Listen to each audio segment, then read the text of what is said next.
चलिए, आप सभी का बहुत बहुत स्वागत है एक बार फिर से। और आज मैं केमिकल काइनेटिक्स का लास्ट लेक्चर लेके आया हूं। ठीक है, यहां तक आपका कंप्लीट बिहार बोर्ड हो या सीबीएसई बोर्ड हो, कंप्लीट आपका टॉपिक हो जाएगा।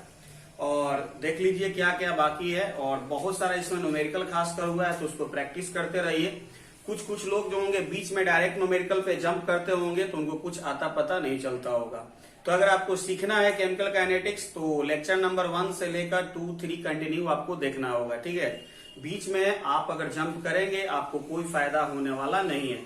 तो चलिए स्टार्ट किया जाए। पिछले क्लास में जो पिछला 2 क्लास मिला था, उसमें हमने आपको सिखाया था effect of temperature on rate of reaction, जो रिलेटेड था आपका आर्हेनियस इक्वेशन से। लेकिन अगर आप ध्यान से सुने तो हम हमेशा एक वर्ड यूज करते थे, जनरली। यानी कि 99% केस में ये देखा जाता है या ये पाया जाता है कि यदि हम टेम्परेचर को इंक्रीज करते हैं तो रेट ऑफ रिएक्शन भी इंक्रीज करता है। लेकिन कुछ इंपॉर्टेंट एक्सेप्शन हैं, जो टेम्परेचर को बढ़ाने पर रेट ऑफ रिएक्शन बढ़ता नहीं है, घटता है। या हो सकता है कि पहले बढ़ता है और फिर हाई टेम्परेचर के बाद रेट ऑफ रिएक्शन डिक्रीज कर जाता है। यानी कि कुछ एक्सेप्शन पॉइंट है टेम्परेचर और रेट ऑफ रिएक्शन को लेकर। तो आइए देख लिया जाए क्या एक्सेप्शन पॉइंट। तो यहां पर हेडिंग लगा लीजिए, exception of temperature and rate of reaction. चलिए, जनरली हम लोग क्या जानते हैं? तो जनरली हम जानते हैं कि जो आपका ROR है, यानी कि रेट ऑफ रिएक्शन, बढ़ता है कब? जब टेम्परेचर आपका बढ़ता है, ये जनरली। लेकिन but in some reaction ROR decreases by increasing the temperature. बात समझ में आया? ये तो जनरली होता है 90%, 95%, 99% केस में। लेकिन कुछ ऐसे एक्सेप्शन है जहां रेट ऑफ रिएक्शन घटेगा जब आप टेम्परेचर को बढ़ाएंगे। इसका जो पहला एग्जाम्पल होता है वो होता है आपका बैक्टीरियल डिकम्पोजिशन। अब बैक्टीरियल डिकम्पोजिशन कहने का मतलब बैक्टीरिया जो होता है वो डिकम्पोज होता है, टूटता है। वो एक्चुअल में आपका कुछ इस तरीके से उसका रेट और टेम्परेचर के बीच रिलेशन होता है। इधर हम रखते हैं रेट और इधर हम रखते हैं टेम्परेचर। बैक्टीरियल डिकम्पोजिशन में होता ये है कि जब टेम्परेचर लो रहता है तो रेट भी लो रहता है। लेकिन जैसे जैसे हम टेम्परेचर को बढ़ाते जाते हैं, उसका रेट ऑफ रिएक्शन भी एक समय तक बढ़ते जाता है। और फाइनली जब टेम्परेचर हाई हो जाता है और फिर उसके आगे जब हम टेम्परेचर बढ़ाते हैं तो उसका रेट डिक्रीज करता है। यानी उसका ग्राफ कुछ इस तरीके से आता है, कुछ इस तरीके से आता है। ये जो पॉइंट पे टेम्परेचर मिला, इसको कहते हैं TI। TI का फुल फॉर्म है, TI को कहते हैं इन्वर्जन टेम्परेचर। TI को कहते हैं इन्वर्जन टेम्परेचर। सही है? तो देखो यहां पर 0 है, तो टेम्परेचर जब 0 है तो रेट भी 0 है। लेकिन जैसे जैसे टेम्परेचर बढ़ा है तो रेट बढ़ा। कहां तक बढ़ा? इन्वर्जन टेम्परेचर तक बढ़ा। यानी कि जिस टेम्परेचर तक रेट बढ़ रहा है, टेम्परेचर बढ़ाने पर जिस टेम्परेचर तक रेट बढ़ रहा है वो आपका क्या है? Inversion temperature. लेकिन इन्वर्जन टेम्परेचर के आगे अगर हम टेम्परेचर को बढ़ाते हैं तो बैक्टीरियल डिकम्पोजिशन का रेट बढ़ता नहीं, घट जाता है। तो यहां पर लिख सकते हैं कि rate of reaction increases at या up to inversion temperature, but rate of reaction decreases after inversion temperature. अगर हमसे कोई पूछे कि इन्वर्जन टेम्परेचर क्या है, तो टेम्परेचर का वह वैल्यू जहां तक बैक्टीरियल डिकम्पोजिशन का रेट बढ़ रहा है। लेकिन अगर हम टेम्परेचर को उससे ज्यादा बढ़ा दें, इन्वर्जन से यानी इस टेम्परेचर से ज्यादा बढ़ा दें, तो आपका रेट ऑफ रिएक्शन घट जाता है। जैसे मान लीजिए कि किसी ने कहा कि इन्वर्जन टेम्परेचर 45 डिग्री सेल्सियस है। इसका मतलब ये हुआ कि टेम्परेचर हम 0 से 1, 2, 3, 4, 5 कहां तक लाएं, 45 डिग्री तक लाते हैं तो रेट ऑफ रिएक्शन बढ़ेगा। लेकिन टेम्परेचर अगर हम 46 कर दें, 47 कर दें, यानी जस्ट इसके बाद अगर टेम्परेचर बढ़ाएं तो रेट ऑफ रिएक्शन डिक्रीज करेगा। तो इन्वर्सेंट टेम्परेचर क्या है, एक फिक्स टेम्परेचर है जहां तक बढ़ेगा रेट ऑफ रिएक्शन, लेकिन उसके बाद अगर आप टेम्परेचर को बढ़ा देते हैं तो फिर रेट ऑफ रिएक्शन नहीं बढ़ेगा, घटेगा। हाँ, यहां तक जो होगा हमसे कहा जाए तो टेम्परेचर कोफिशिएंट पॉजिटिव है, यहां तक टेम्परेचर कोफिशिएंट क्या है, पॉजिटिव। लेकिन इसके बाद ये वाला जो टेम्परेचर कोफिशिएंट है वो क्या है, निगेटिव है। यानी कि जहां तक रेट ऑफ रिएक्शन बढ़ता है टेम्परेचर को बढ़ाने से, वहां तक टेम्परेचर कोफिशिएंट पॉजिटिव लेते हैं, और जिस पॉइंट से रेट ऑफ रिएक्शन डिक्रीज करता है वहां से टेम्परेचर कोफिशिएंट निगेटिव लेते हैं। और टेम्परेचर कोफिशिएंट क्या होता है, याद है आपको?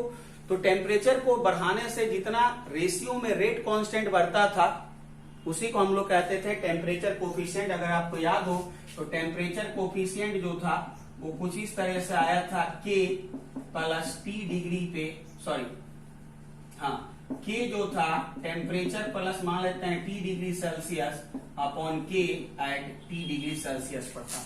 तो K अगर बढ़ता है तो रेट ऑफ भी बढ़ता है, K अगर बढ़ता है तो रेट ऑफ रिएक्शन बढ़ता है। और इसी तरीके से हम टेम्परेचर कोफिशिएंट दिखाए थे जो पिछले वीडियो में आपको डिस्कस हो चुका है। तो ये पहला आपको एक्सेप्शनल पॉइंट मिला बैक्टीरियल डिकम्पोजिशन का, जिसमें टेम्परेचर बढ़ा है तो एक हद तक तो रेट बढ़ा, लेकिन उसके बाद डिक्रीज कर दिया। चलिए नोट कर लेंगे इसको। चलिए नोट हो गया होगा। अब हम आते हैं एग्जाम्पल नंबर 2 में। एग्जाम्पल नंबर 2 में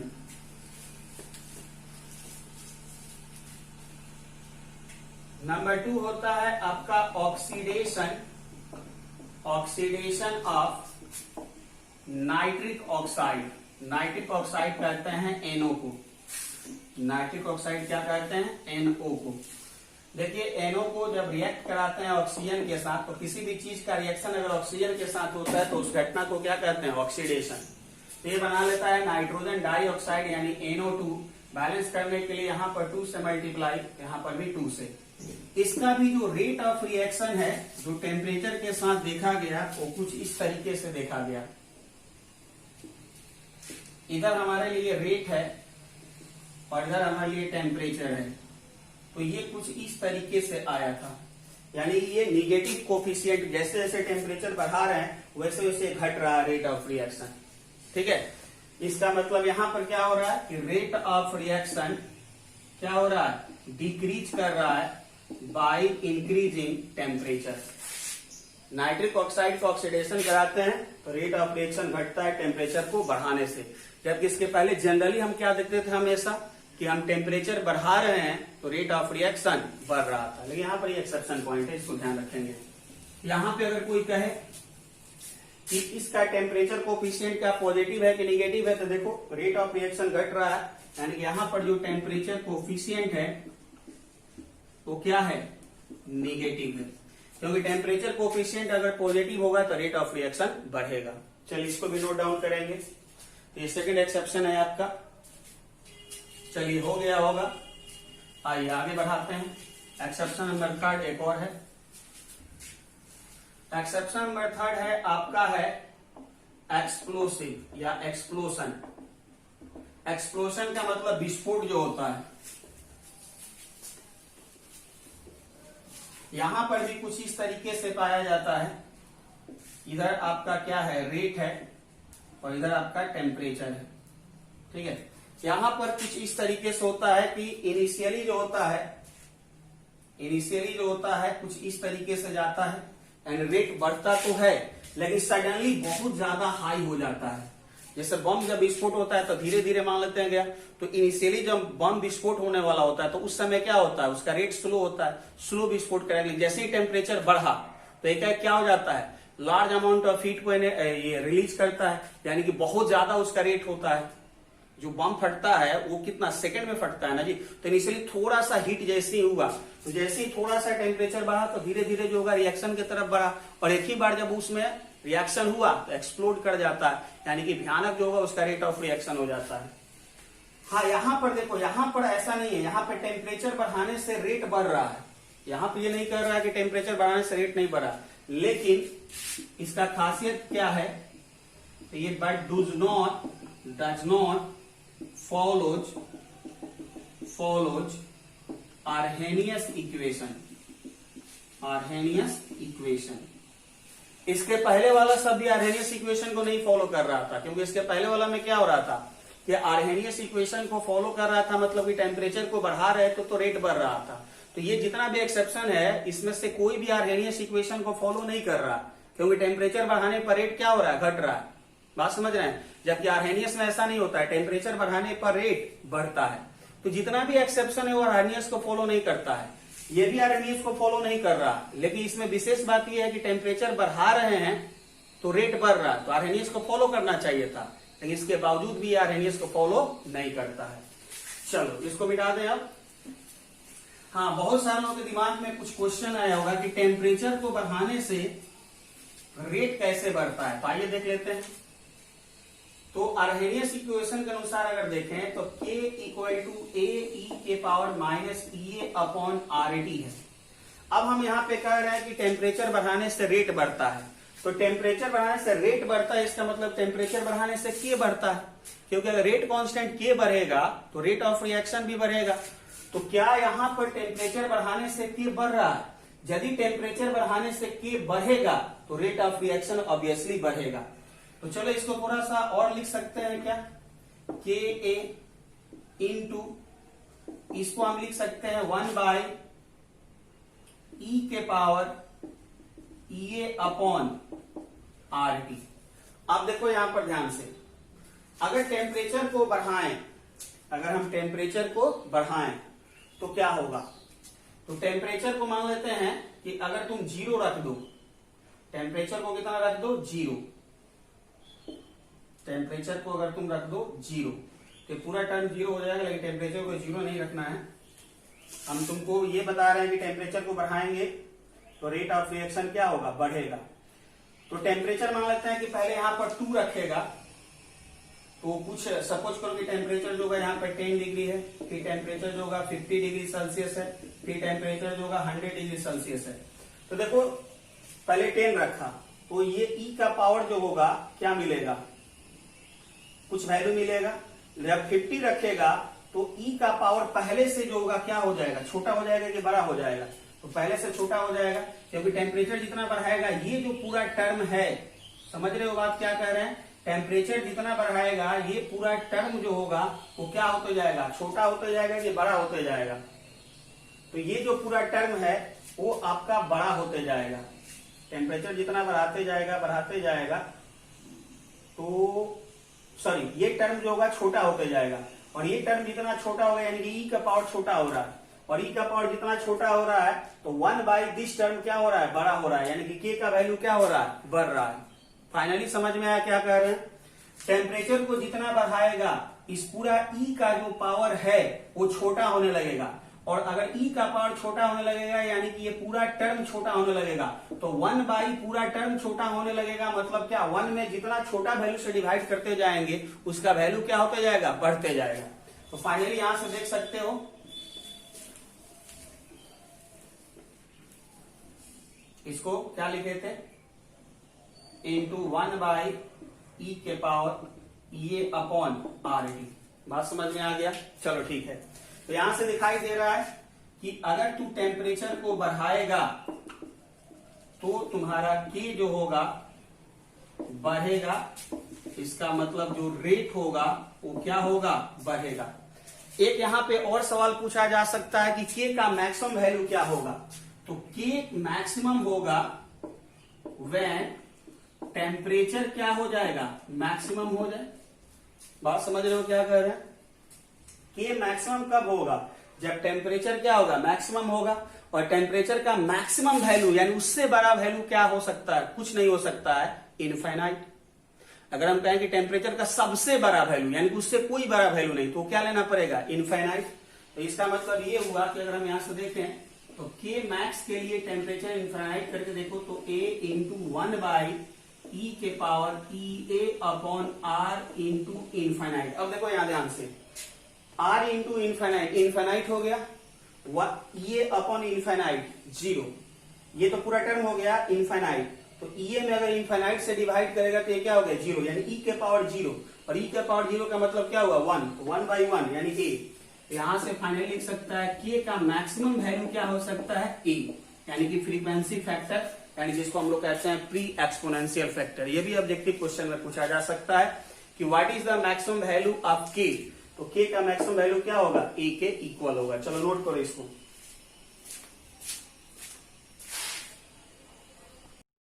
चलो हो गया। अब इसके बाद एक और लास्ट इफेक्ट बचा हुआ है रेट के ऊपर, टेम्परेचर का इफेक्ट हो गया। एक लास्ट इफेक्ट बचा हुआ है कैटलिस्ट का इफेक्ट। किसका इफेक्ट? कैटलिस्ट का, उसको भी देख लेते हैं। तो हेडिंग लगाओ, effect of catalyst on rate of reaction. क्या हेडिंग लगाना है? Effect of catalyst on rate of reaction. Catalyst का इफेक्ट रेट ऑफ रिएक्शन के ऊपर क्या होता है? तो आपने सुना है कि जैसे ही हम किसी रिएक्शन में कैटलिस्ट का यूज करते हैं तो उस रिएक्शन का रेट बढ़ जाता है, यानी वो रिएक्शन पहले से कम समय में कंप्लीट होता है। तो यहां पर अगर हम लिखें तो क्या होता है? Catalyst increases the rate of reaction. ये बात तो हम जान रहे हैं, लेकिन क्यों? सवाल है कि कैटलिस्ट रेट ऑफ रिएक्शन को क्यों बढ़ाता है? तो catalyst increases the rate of reaction by decreasing the activation energy, by decreasing the activation energy, by provided new path of reaction। हमने आपको कहा कि कैटलिस्ट रेट ऑफ रिएक्शन को डिक्रीज करता है, कैटलिस्ट रेट ऑफ रिएक्शन को increase करता है। क्यों? क्योंकि वह एक्टिवेशन एनर्जी को घटा देता है। कैसे? तो एक्टिवेशन एनर्जी का एक नया पाथ बनाता है, एक नया रास्ता वो देता है कैटलिस्ट। और अगर आपको याद हो तो हमने पिछले वीडियो में बताया था कि किसी भी रिएक्शन का एक्टिवेशन एनर्जी जितना कम होगा उसका रेट ऑफ रिएक्शन उतना ज्यादा होगा। यानी एक्टिवेशन एनर्जी और रेट ऑफ रिएक्शन में इनवर्स रिलेशन होता है। ठीक है, तो कैटलिस्ट का काम क्या है? एक्टिवेशन एनर्जी को कम कर देना, एक नया पाथ प्रोवाइड करके एक नया रास्ता दे देता है, जिससे उसका रास्ता छोटा हो जाता है एक्टिवेशन एनर्जी का, यानी उसका वैल्यू कम हो जाता है। और जैसे एक्टिवेशन एनर्जी कम होगा तो रेट ऑफ रिएक्शन बढ़ जाएगा। यानी कि अगर हम इसको ग्राफिकली आपको समझाएं तो ग्राफिकली देखिए, यहां पर थोड़ा सा पहले आप इसको नोट कर लीजिए, फिर आपको ग्राफ सिखा रहे हैं, क्योंकि ग्राफ थोड़ा सा कॉम्प्लिकेटेड है। आप अगर पेशेंस रखें तो इसको सीख सकते हैं। चलिए मिटा दें।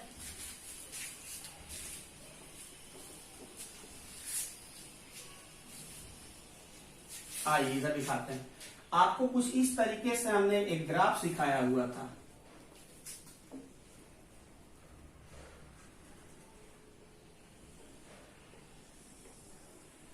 याद है ये ग्राफ? यहां पर होता था रिएक्टेंट और यहां पर होता था आपका प्रोडक्ट। ये क्या होता था? प्रोडक्ट। सही है। अब देखिए यहां पर ये जो हाइट होता था, ये अगर आपको ध्यान में हो तो इसको हम कहते थे डेल्टा एच। क्या कहते थे? Delta H. एक्टिवेशन एनर्जी कहां से कहां मेजर करते थे? तो मोस्ट एक्साइटेड स्टेट तक, इधर से रिएक्टेंट का और इधर से प्रोडक्ट के लिए। तो एक्टिवेशन एनर्जी का एक वैल्यू ये हुआ करता है जिसको हम कहते थे EA। ये होता था फॉरवर्ड रिएक्शन के लिए। और दूसरा एक्टिवेशन एनर्जी का प्रोडक्ट से अगर देखें तो ये वैल्यू होता था जिसको हम कहते थे EA डैश। ये होता था प्रोडक्ट के लिए। ठीक है, अब हम कह रहे हैं कि जब हम इसमें कैटलिस्ट यूज करेंगे तो रेट ऑफ रिएक्शन बढ़ेगा। कब? जब एक्टिवेशन एनर्जी घटेगा। यानी कि जैसे ही हम अगर कैटलिस्ट इसमें मिलाएं तो ये कर्व जो होगा और ऊपर की तरफ जाएगा कि नीचे की ओर आएगा? तो नीचे की ओर आएगा, तभी तो आपका एक्टिवेशन एनर्जी डिक्रीज करेगा। तो जैसे हम कैटलिस्ट यूज करेंगे, ये एक नया पाथ मिला, यानी कि अब जो एक्टिवेशन एनर्जी है उसका ये वैल्यू है। और अगर आप ध्यान से देखें तो अब अगर निकालें तो हम इसको कह देते हैं, इसको मान लीजिए हम कह दे रहे हैं E A डैश जब कैटलिस्ट आप यूज किए हैं, और यहां पर एक्टिवेशन एनर्जी जो होगा वो ये है आपका, देखिए ये वाला दिख रहा है ना, ये हाइट, ठीक है, क्योंकि अब ये आपका कर्व हो गया है। तब यहां पर ये हाइट अगर देखें तो आपका कितना दिखाई दे रहा है, ये कैटलिस्ट, ठीक है, ये क्या है, ये कैटलिस्ट। समझ रहे हो या ज्यादा कंफ्यूजन हो रहा है? फिर से देखो, ये तो पता चल रहा है जब कैटलिस्ट यूज किया तो एक्टिवेशन एनर्जी यहां पर आ गया, ये हो गया मोस्ट एक्साइटेड पॉइंट, तो यहां से मेजर करो तो ये हो गया। और फिर अगर रिएक्टेंट के लिए देखो तो ये वाला हाइट हो गया, हम इधर लिख देते हैं, ये वाला हो गया, ये आपका हो गया ये कैटलिस्ट। अब देखो प्रोडक्ट दोनों जगह क्या बन रहा है, सेम बन रहा है। अच्छा डेल्टा एच की बात करो तो डेल्टा एच देखो, अभी भी देखो इसमें से अगर इसको घटा दो तो डेल्टा एच निकल जाएगा। अब पहले क्या हो रहा था, इसमें से इसको घटा रहे थे तो डेल्टा एच मिल रहा था, सेम वैल्यू, और यही सेम वैल्यू इसमें से इसको घटाने से भी मिल जा रहा है। इसका मतलब क्या हुआ कि कैटलिस्ट जो होगा, catalyst decreases the activation energy, but do not change the delta H। यानी रिएक्शन को कंप्लीट होने में जितना हीट लगेगा या जितना हीट रिलीज होगा वो सेम रहेगा, चाहे आप कैटलिस्ट यूज करें या कैटलिस्ट यूज नहीं करें। कैटलिस्ट यूज करेंगे तो रिएक्शन जल्दी हो जाएगा, क्यों? क्योंकि उसका एक्टिवेशन एनर्जी पहले से क्या हो गया है, कम हो गया है। आया बात समझ में कि दिमाग घूम रहा है 360 पे? इत्मीनान से जो होगा फिर से एक बार समझा देते हैं। ये वाला तो समझ रहा है। अब यहां से यहां देखो, ये जो था ये था किसके लिए, रिएक्टेंट के लिए, और ये था किसके लिए, प्रोडक्ट के लिए। जैसे हमने कैटलिस्ट मिलाया तो ये जो कर्व था ये ऊपर की तरफ जाएगा कि नीचे की ओर जाएगा, तो नीचे की ओर आएगा, क्योंकि एक्टिवेशन एनर्जी को कम करना है। ये कर्व शिफ्ट करके कहां आया, नीचे की तरफ आया। सेम रिएक्टेंट से क्या बना लिया, प्रोडक्ट। क्या चेंज नहीं हुआ यहां पर, डेल्टा एच, क्योंकि अगर तुम डेल्टा एच पहले देखो तो ये डैश में से ये को घटाओ, और दूसरा ये डैश कैटलिस्ट में से ये कैटलिस्ट को घटाओ, दोनों ही सिचुएशन में डेल्टा एच का वैल्यू क्या होगा, सेम होगा। चलो नोट कर लो इसको, फिर आगे बढ़ते हैं। जल्दी से नोट करो।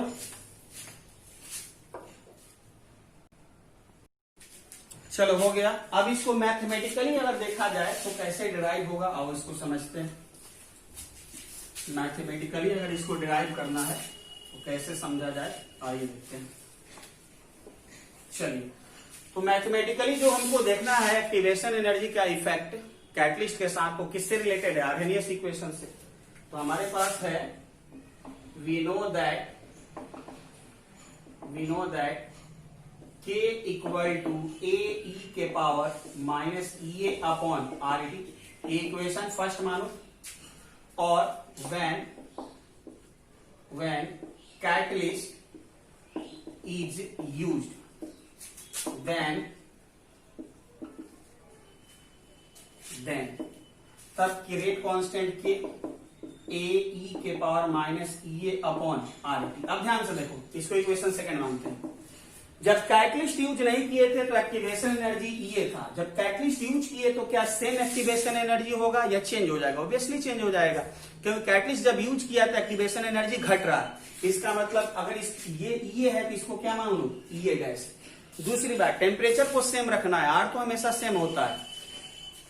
जब ये से ये डैश आया यानी एक्टिवेशन एनर्जी कम हुआ तो रेट ऑफ रिएक्शन बढ़ गया है, और रेट ऑफ रिएक्शन बढ़ गया, इसका मतलब के का वैल्यू भी बढ़ गया या घट गया होगा, क्योंकि रेट अगर बढ़ेगा तो के भी बढ़ेगा। तो यहां पर ये है तो रेट कांस्टेंट K1, यहां पर ये डैश तो रेट कांस्टेंट K2। क्यों? क्योंकि एक्टिवेशन एनर्जी जब चेंज हो रहा है तो रेट ऑफ रिएक्शन भी चेंज हो रहा है, इसका मतलब K का वैल्यू भी चेंज होगा।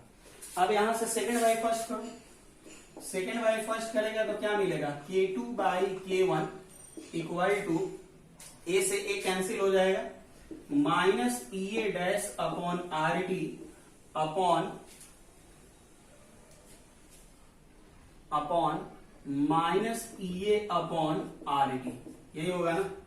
चलो अब यहां से अगर तुम ध्यान से देखो तो क्या लिख सकते हैं आगे का कहानी।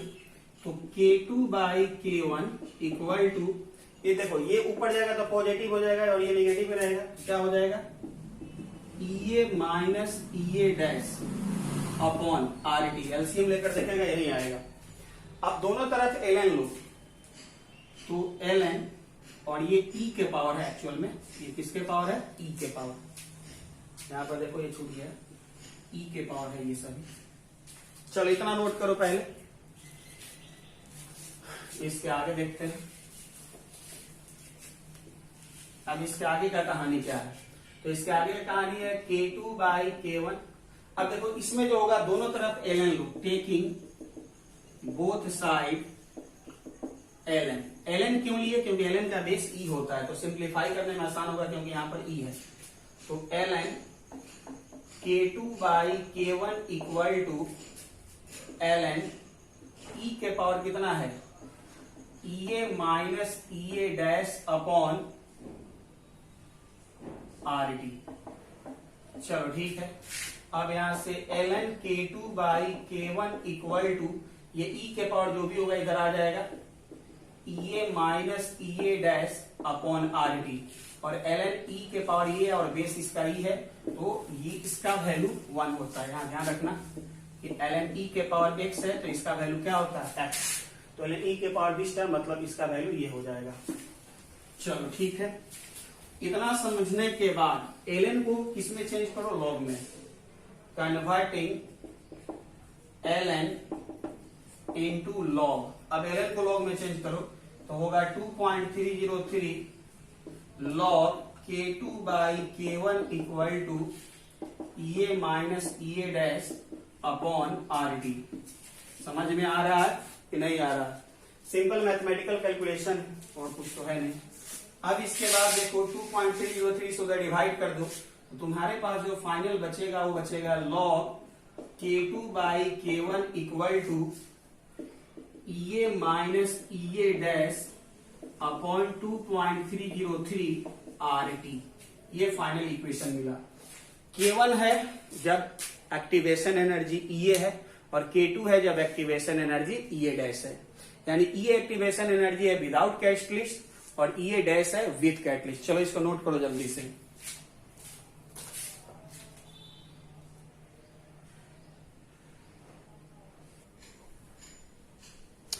चलो तुम्हारे सामने बोर्ड पे क्वेश्चन है, इसको नोट करो और नोट करके ट्राई करो खुद से,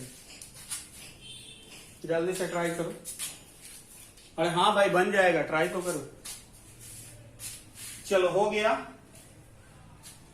बताएं। क्वेश्चन पढ़ देते हैं एक बार। The activation energy of reaction is 75.2 kilo joule per mole in the absence of catalyst and 50.14 kilo joule per mole in the presence of catalyst. तो ऑब्सेंस ऑफ कैटलिस्ट में एक्टिवेशन एनर्जी दिया है और प्रेजेंस ऑफ कैटलिस्ट में। तो absence of catalyst में EA मान लेते हैं और प्रेजेंस ऑफ कैटलिस्ट में EA डैश। तो पहले है कितना 75.2 किलो जूल पर मोल, और बाद में है कितना, तो बाद में है आपका कितना 50.14 किलो जूल पर मोल। आगे कर रहा है कि how many times of reaction will grow, यानी कितना टाइम्स रिएक्शन का रेट बढ़ जाएगा इन द प्रेजेंस ऑफ कैटलिस्ट, यानी कि कैटलिस्ट के प्रेजेंस में रिएक्शन का रेट कितना गुना बढ़ गया है। If reaction proceed at 25 degree Celsius, यानी टेम्परेचर है 25 का मतलब 273 ऐड कर दो तो 298 केल्विन। अभी हम एक इक्वेशन डिराइव किए हैं एक्टिवेशन एनर्जी का विद कैटलिस्ट और ऑप्शंस ऑफ कैटलिस्ट में, और वो क्या आया था, तो आया था वो log K2/K1 equal to EA minus EA dash upon 2.303 RT। यही इक्वेशन आया था। यही इक्वेशन हम क्यों लिखे, क्योंकि यही वो इक्वेशन है जो हमको देगा रिलेशन किसके बीच, with catalyst and options of catalyst of activation energy. चलो ठीक है, इसमें क्या क्या पता है क्या क्या नहीं पता है, तो ध्यान से देखो कि हमें जो होगा आपको क्या क्या पता है, ये पता है, ये डैश पता है, आर पता है, टी पता है, ठीक है, इतना सारा चीज पता है। तो पुट करके देखो क्या मिलेगा यहां से, तो हमें मिलेगा log K2 बाई K1, क्योंकि इसका वैल्यू हमें पता नहीं है, ये पता है, कितना पता है 75.2 माइनस, और आर का वैल्यू ये डैश कितना है 50.14 अपॉन 2.303 इंटू आर। अब देखो ऊपर वाला जो एक्टिवेशन एनर्जी है वो किसमें है, किलो जूल में, तो आर का वैल्यू भी किसमें पुट करेंगे, किलो जूल में। अगर जूल में पुट करते हैं तो 8.314 होता है आर का वैल्यू, तो किलो जूल में 1000 से डिवाइड कर दो तो क्या हो जाएगा 0.08314 इंटू टी कितना है 298। अब देखो यहां पे सॉल्व करेगा ना, तो log K2 by K1 equal to, देखो जो एंटी लॉग दिया है उसी के बराबर आएगा, तो 4.391 आएगा, और इसका एंटी लॉग यानी कि इसको जब हटाएगा लॉग को तो इसका एंटी लॉग लेना पड़ेगा जो है कितना दिस टर्म। तो यहां से K2 by K1 equal to कितना मिला 24640। तो यहां से फाइनली अगर तुम देखो तो तुम्हें क्या दिखाई दे रहा है, तो तुम्हें दिखाई दे रहा है K2 इक्वल टू 2464 ये इंटू K1। इस रिलेशन का मतलब समझ रहे हो, यानी कि K2 कब का रेट कांस्टेंट है, तो जब कैटलिस्ट यूज किया है, यानी कैटलिस्ट जब यूज किया तो पहले से इतना गुना K बढ़ गया, और जितना गुना K बढ़ता है उतना ही गुना तो रेट ऑफ रिएक्शन बढ़ता है। अभी तो हम चर्चा कर चुके हैं पहले भी कि अगर रेट ऑफ रिएक्शन 2 गुना बढ़ता है तो K 2 गुना बढ़ेगा, या यूं कहें कि K अगर 10 गुना बढ़ता है तो रेट ऑफ रिएक्शन 10 गुना बढ़ता है। तो ये K2 कब का रेट कांस्टेंट है, जब आपने कैटलिस्ट यूज किया, तो बिना कैटलिस्ट वाले से कितना गुना ज्यादा हो गया है, इतना गुना ज्यादा हो गया है रेट कांस्टेंट। इसका मतलब हुआ कि इतना गुना रेट ऑफ रिएक्शन बढ़ जाएगा। तो रेट रिएक्शन ग्रो कितना 24604, इतना गुना जो होगा रेट ऑफ रिएक्शन आपका बढ़ जाएगा। नोट कीजिए।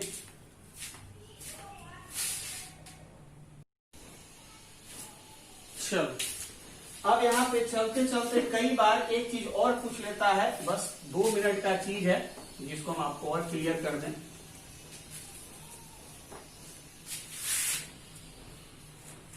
चलते चलते यहां पर एक और छोटा सा टॉपिक है 5 मिनट का, जिसको भी आपको बता ही देते हैं, क्योंकि यहां तक अगर आप अपने एनसीईआरटी को देखेंगे तो 100% कंप्लीट है। चलिए अब एक जो है इसी से फर्स्ट ऑर्डर से रिलेटेड ही एक छोटा सा टर्म होता है, जिसको आइए देख लीजिए। और वो छोटा सा टर्म क्या होता है, तो रेडियो एक्टिव डीके। यहां पर ध्यान रखिएगा कि DK of radio active substance also follows the first order kinetic। ठीक है, जो रेडियो एक्टिव सबस्टांस का डीके होता है, डिकम्पोजिशन होता है, वो किस ऑर्डर काइनेटिक्स को फॉलो करता है, फर्स्ट ऑर्डर को। और यहां पर अगर हम मान लें कि लेट एन नोट जो होगा उसका इनिशियल अमाउंट है, और एंटी जो होता है आपका remaining amount after time T, and there decay constant is lambda, then आपको ये मिलेगा lambda T equal to 2.303 log N naught by N T. अगर तुम इसको देखो तो ये सेम आ रहा है K T equal to 2.303 log C naught by C T. जिस तरीके से हम इसको डिराइव किए थे, सिमिलर इसी तरीके से इसको भी डिराइव किया जाता है। बात समझ रहे हो, यहां पर सी नोट था इनिशियल कॉन्सेंट्रेशन, यहां पर ए नोट है इनिशियल कॉन्सेंट्रेशन तो नहीं, इनिशियल उसका मास होता है ग्राम में या किलोग्राम में या मिलीग्राम में। एंटी जो होगा बचा हुआ यहाँ पे सबस्टांस होता है, ठीक जिस तरह से बचा हुआ ये कॉन्सेंट्रेशन। यहाँ पर हम लोग क्या कहते थे, रेट कांस्टेंट कहते थे, और यहाँ पे लैम्डा को क्या कहते हैं, डीके कांस्टेंट कहते हैं। तो सेम प्रोसीजर होता है, जिस तरह से हम फर्स्ट ऑर्डर में बनाए हैं जितना न्यूमेरिकल, सेम उसी तरीके से। उसी तरीके से अगर टी हाफ इसका हम पूछें तो ये हो जाएगा 0.693 अपॉन लैम्डा। जैसे कि फर्स्ट ऑर्डर काइनेटिक्स का होता था 0.693 अपॉन के, तो के वहां पर रेट कांस्टेंट कहलाता था, और वही रेट कांस्टेंट यहाँ पर क्या कहलाता है, डीके कांस्टेंट कहलाता है। उसी तरीके से इसको नोट कर लो पहले। उसी तरीके से यहां पर अगर तुम्हें ध्यान हो तो हम लोग लिखे थे Ct upon C not equal to e के पावर माइनस के डी लिखे थे। तो यहां भी कुछ इस तरीके से हम लिख सकते हैं। सिमिलरली यहां पर लिख सकते हैं N T upon N not equal to e के पावर माइनस लैम्डा टी। ठीक है, यानी कि यहां से अगर देखें तो N T equal to N not e के पावर माइनस लैम्डा टी, और यहां पर क्या होता था C T equal to C not into e के पावर माइनस के टी। तो सिमिलर इसी तरीके से, और तुमको अगर ध्यान हो तो यहां पर ग्राफ हम लोग खींचे थे, तो ग्राफ यहां पर हम खींच सकते हैं एन टी और टी के बीच, जो तुम्हारा कुछ इस तरीके से होता था। तो यहां भी कुछ इस तरीके से आपका ग्राफ होगा। चलिए फिलहाल ये हो गया। जैसे कि अगर हमसे किसी ने कहा, मान लीजिए कि एक क्वेश्चन कोई है, किसी ने कहा कि find the half life of radioactive decay, find the half life of radioactive decay if decay constant is 0.00693 per second. तो half life time radioactive substance का हाफ लाइफ टाइम का formula 0.693 upon lambda. Lambda यहां पर क्या होता है, decay constant, तो 0.693 upon lambda. Lambda का वैल्यू पुट कर दो 0.00693, सॉल्व करो, इतना सेकंड तुम्हारा क्या होगा, आंसर होगा। एक आध क्वेश्चन जो होगा रेडियो एक्टिव डीके पे आपको एनसीईआरटी में दिया हुआ एक्सरसाइज में, आप उसको देखिएगा, बन जाएगा आपको। ठीक है, चलिए अब इस चैप्टर को हम यहीं पे क्लोज करते हैं। अगर आप अपने एनसीईआरटी को देखेंगे तो A to Z चीज हमने आपको समझा दिया है। ठीक है, अब आप इसको अच्छे से एक बार पढ़ लीजिए, फिर एनसीईआरटी पढ़ लीजिए, और एक आध क्वेश्चन में जो प्रॉब्लम होगा उसको लाइव क्लास जब स्टार्ट करेंगे आपको बताएंगे। ठीक है, चलिए पढ़ाई करते रहिए।